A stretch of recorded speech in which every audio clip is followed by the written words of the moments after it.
இந்த மாதிரி நான் லஞ்சத்தை ஒழிக்க போகிறேன், ஊழலை ஒழிக்க போகிறேன், எனக்கு வாக்களித்து எனக்கு ஒரு வாய்ப்பு கொடுத்தீங்கன்னா நான் நாட்டை திருத்த போகிறேன் அப்படின்னு சொல்கிறதுலாம் ஒரு சின்ன பிள்ளைத்தனமான ஒரு பேச்சு தான். ஏன்னு சொல்கிறேன் கேளுங்க. ஸோ நான் ஊழல் அப்படின்னு சொல்கிறது ஒரு அரசியல்வாதி தன்னுடைய வேலையை ஒழுங்காக செய்யாதது, அதே சமயத்தில் அந்த பதவி அண்ட் பவரை வச்சு அவனுக்கு சாதகமாக அவங்களுக்கு தெரிஞ்சவங்களுக்கு சாதகமாக ஃபைனான்ஷியலாக அவங்க பெனிஃபிட் அடைஞ்சிக்கிறது தான் ஊழல். 99% அரசியல்வாதிகள் அதை யூஸ் பண்ணுறது தான் செய்வாங்க.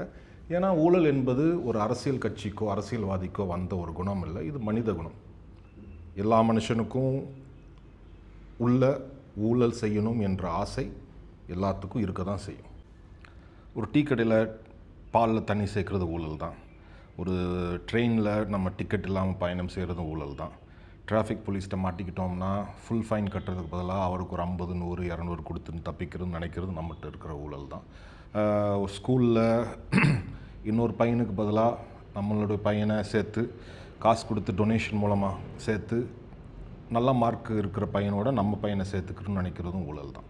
ஸோ இதெல்லாம் எதுக்கு ஒரு உதாரணமாக சொல்கிறேன்னா, ஊழல் என்பது மனிதனுடைய கலந்த ஒரு குணம்.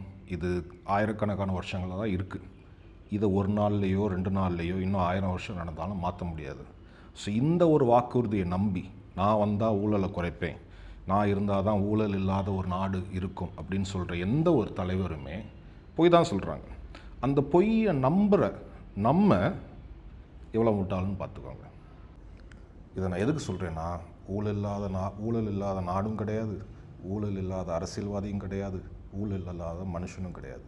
இந்த ஒரு பாயிண்ட்டை வச்சு நீங்கள் யாரோ ஒரு ஆளுக்கு 5 வருஷம் வேலையிலேருந்து நீக்க முடியாத ஒரு பதவியை கொடுக்கணும்னு நினைக்கிறது தவறு.